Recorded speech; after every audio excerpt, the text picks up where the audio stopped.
Alright guys, welcome to VALORANT News. Massive results in the playoffs last night. More teams confirmed to the World Championship and more teams eliminated, but the Americas got pretty spicy indeed. Sentinels versus Cloud9 dropped some very entertaining tweets with some big reactions, certainly from Leaf on G2, and meanwhile his G2 team continues to thrive with Baby Bay in the roster. I'd very much enjoyed your thoughts in the comments. Are NRG cooked for the World Championship? Well, not just yet. Hit the like button if you enjoy. Subscribe if you're new as always. I'd greatly appreciate it. Big thanks to PrizePicks as well, supporting the content this entire season. If you guys want to get involved for the playoffs in Daily Fantasy, this is the place to be. 100 Thieves versus Evil Geniuses tonight. Crew versus Leviathan. Those are the losers bracket games. If you want to get involved for all sorts of sports and esports, use the link in the top line of the description. Download the app. Use code Breaking Points to claim $50 on your first $5 pick and play responsibly, of course, if you choose to do so. Let's dive straight in. This is the Chinese scene. Yesterday, Edward Gaming took the win against GI Gaming. This is actually a really big win in the context here. They might have finally figured something out. You know, nobody on the fade.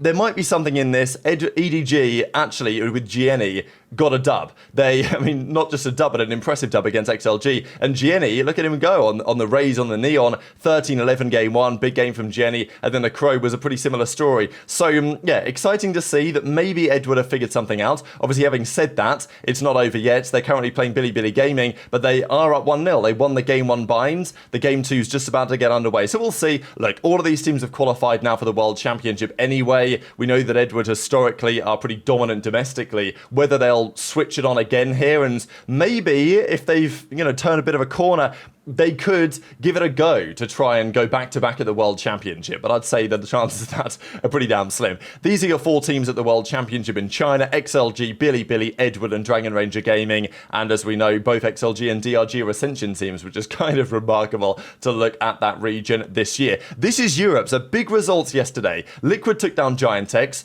no massive surprises there, but Heretics BBL was a massive game and a massive win for BBL, because Heretics, winners of the Esports World Cup, expected to win pretty much everything. As I say, BBL have always been pretty damn good, and this new iteration is looking very scary right now, going into the World Championship. Now, they've not officially qualified yet, I don't believe. We'll have a look at how the standings look like for that in a second. We know that Team Heretics are still very strong indeed, and they've got plenty of, points this season, but they didn't get any points for the Esports World Cup because it wasn't part of the official Valorant kind of franchise season, right? So there's no points on the line for that. So that means that things are still a little bit more precarious for them.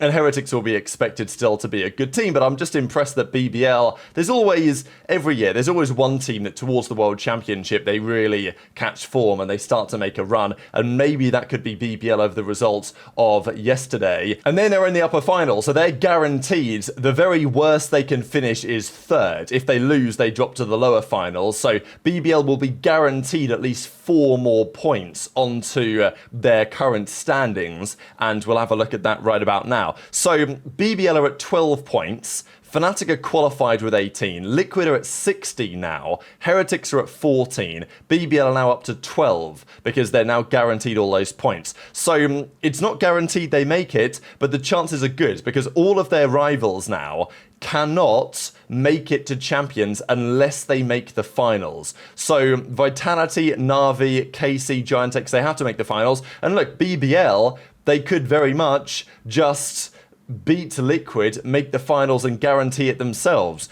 Now, Giant.X, I don't think they're going to go any further. I think Carmine Corps have a very difficult task on their hands as well. They play Fnatic, then Giant.X, and it's not going to get any easier. They'll play the winner of Heretics or Na'Vi or Vitality in that game. So difficult to imagine that KC are going to make the run. Na'Vi literally lost to Giant.X. Can't see them going anywhere. And look, Vitality. But as it stands, with BBL's victory, Vitality, in order to make it to the World Championship, they have to make the finals. They can no longer make lower finals, because if they make the lower finals and BBL are there, and even if they, if they beat BBL, they make it, right? But the point is that BBL have done so well that they now make it impossible for anyone else to make it off points. Heretics could be vulnerable, right? Like if Heretics were to bomb out, let's say Vitality, win, beat Heretics and then win again, a Heretics bomb out and they're stuck at 14, and let's say BBL then make the finals and win it, then actually it would be Heretics, the team that would be vulnerable if, let's say, Vitality were to make the finals. So it's still all to play for in Europe, but as it stands, BBL have put themselves in a very nice position indeed. But let's talk about the Americas, because big results going there. This was kind of nice to see from the Loud guys.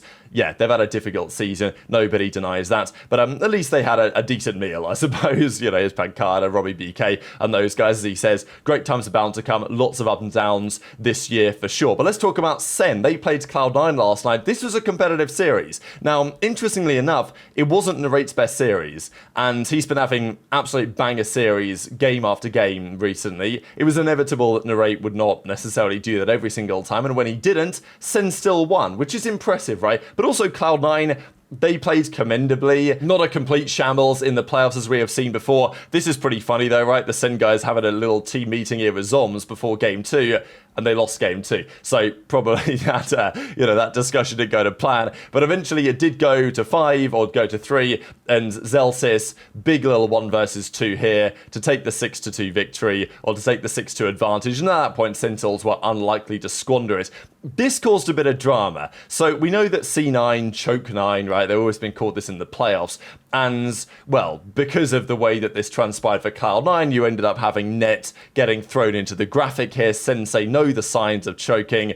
And, it's quite useful public service announcement, really, but obviously said in the context of clowning on Net. Now, this got quite a lot of traction, obviously, and there were lots of replies saying, oh, is this too far? Is this reasonable? Like, it's all in good fun at the end of the day, right? Like, this is no personal attack exactly. But there was a bit of controversy about it. Leaf actually said, now, I'll just read what Leaf says, and you guys can try and figure out what he means, because there's no punctuation in here. You get people who clown on some for doing it when down on rounds / not winning, and then glaze the living out of others like thumbs up you aren't just a bandwagoner.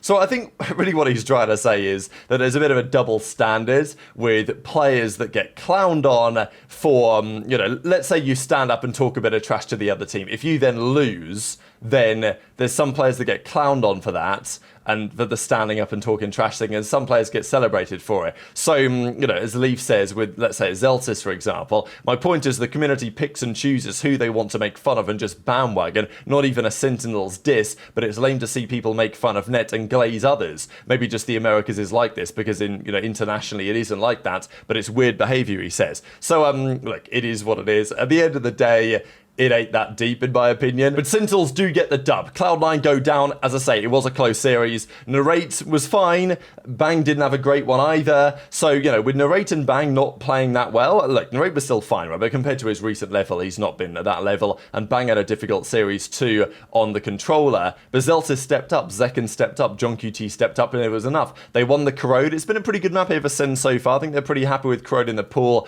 They had the Zom's speech on the icebox, so they lost that one. But then the Lotus was a 13-10, helped by some of those big clutches there, with that big clutch from Zeltis in the first half, getting them up 6-2. That was enough to get over the line. But fair play to Cloud9, they didn't completely mentally collapse. And as Zeppa says, look, it felt like there's progress in the team, but yeah, obviously frustrating because, well, we'll see the World Championship qualification in a second, and it's absolute chaos in the Americas, right? Like, yeah, Americas, you might argue, has been kind of boring this year because 2 teams have dominated, G2 and Sentinels, and that's still true, as we'll see in a second.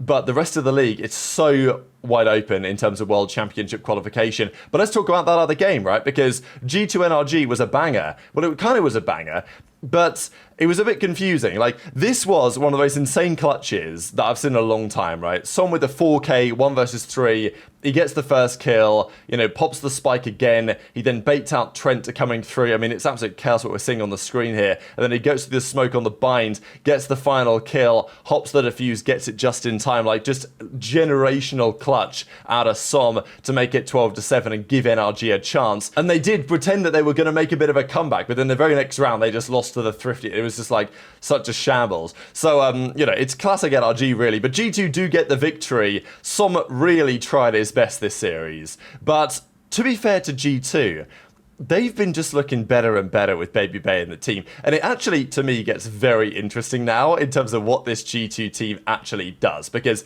every series that Baby Bay plays, he seems to get better. The team is clearly in a good spot. Yeah, they lost the Corrode game 1 13-10. But after, and Trent had a difficult map 1, they then won the Sunset 13-11. So NRG were competitive here, but it was on that final map on the binds. Baby Bay whips out, he's on the deadlock here, but it was actually the game 2 Sunset, wasn't it? Baby Bay, yeah, on the chamber. Love to see Baby Bay on the chamber. 23-18. And then the bind was that 13-7 after a dominant defensive side. Jonah P has been really strong, by the way. I think he deserves a lot of credit here. But yeah, the entire G2 team is looking great. It's just Baby Bay's in, and he's been in for some time, and he's only getting better. What does that mean for the rivals? Kelly here says, #1 Jonah P fan, sat in the team room today with our comms and cannot convey how much of an X factor Baby Bay is. I've been with a lot of these guys for literally 4 years, seen different iterations, different stakes, different playstyles, and I saw something brand new today. Still can't really believe it. So, look, that's obviously from like a fan perspective looking in. But it is interesting to see what the team thinks about this, right? Like, is there a world where if Leaf is ready and okay to play, they still keep Baby Bay? I don't know. It's actually really, really interesting to me. Baby Bay says, job's not done yet. Caster/podcast host has some real potential. Of course, that's the funny thing, that Baby Bay sits down with those NRG guys a lot to talk about them as eventually hosting their podcast, and then he just slapped them around on main stage and dropped them down to the losers bracket. So, yeah, honestly, an amazing story this season that's kept things very much feeling pretty alive in the Americas as we go towards the World Championship. As Baby Bay says, podcast host takes down NRG. Get your, F&S, get out there to LA for that podcast. Love this feeling. Thanks everyone from G2 for giving me the chance, and it's working out right now rather spectacularly indeed. Now, the other result here is in favour of Aspas and MIBR. Lots of the players would like to see Aspas compete at the World Championship again, which is interesting, right? Because if I'm a player, I'm like, well, I don't want him to qualify because of Aspas. Like, he could just 1v5 my whole team. But I think it's also kind of nice. So Jonah B says for Brazil, 2-1, and MIBR are now more likely to make it, but it's still far from guaranteed. Valin responds to a fan who was trash talking in the crowd. He thought that was pretty funny. Obviously, heat of the moment type stuff. And we get this from Leaf, we're doing this for Aspas. But obviously it's like, well, right? No, obviously Leaf's still part of the team, but it's fascinating to see what happens next. Now, this is the qualification situation in the Americas. So just to clarify, 4th place in the playoffs gets you 3 points, 3rd place gets you 4, etc., etc. Now, if we look at the standings, G2 27, Sentinels 20, and I think they've already included the points that they're guaranteed here because they are, of course, into the next round. Sen and G2 are here. This is the bracket. Liv Crew tonight, 100 TEG tonight. Winner of the bottom one plays Cloud9, winner of the top one plays NRG, and if you get to low round 3, you at least then make it to top 4 guaranteed, where you will get some points. So that is critical. Now, it's worthy to note, Liv are at 4 points. The only way they can qualify is if they make it to the grand finals, and therefore qualify based on that. But every other team can still qualify on points.